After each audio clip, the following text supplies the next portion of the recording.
Alors le karma 14. Encore une fois, le nombre 14, quand on prend sa réduction numérologique, ça donne le 5, parce qu'on fait 4 plus 1. Donc le karma 14 aura aussi la vibration du 5. Donc on parle de liberté. OK? À quoi ça correspond? Encore une fois, dans une autre vie, vous avez ramené des mémoires, vous avez des choses à transmuter, que vous ayez été bourreau ou victime. Donc les personnes, qui portent cette date dans leur date de naissance, leur jour ou leur chemin de vie, eh bien, dans d'autres vies, ils auraient mis toute leur puissance à l'extrême, dans toutes les directions. Grosso modo, vous avez poussé le bouchon un petit peu trop loin. Donc on va retrouver des gens qui ont eu des vies, hem, ou qui vivent même actuellement tout ce qui va être de l'ordre de la domination, du genre gourou, de la violence, de la perversion, des addictions en tout genre, drogue, alcool, sexe. C'est les extrêmes et c'est tous les extrêmes qui vont faire mal au corps, qui vont abîmer notre bagnole, là, notre véhicule physique. On parle vraiment de ça.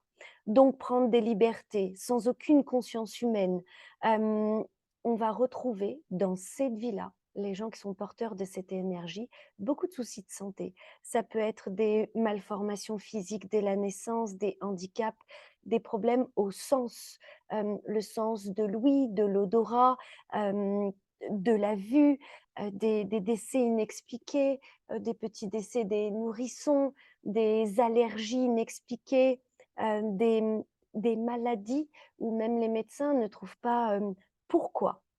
Donc c'est important parce qu'en général, le karma 14, on le ressent, très fort parce que, voilà, on va être dans tout ça, dans ces maladies chroniques, des choses soi-disant incurables, rares, des espoirs déçus.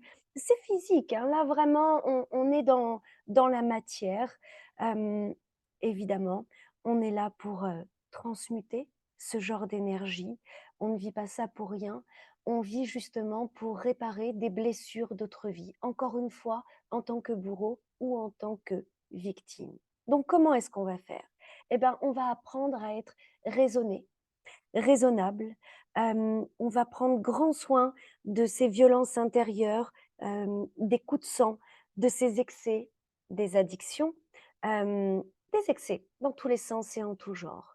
Hem, donc l'idée pour transmuter ce karma-là, c'est évidemment d'être un humain libre, OK, mais attention de pardon, de ne pas pousser à l'extrême.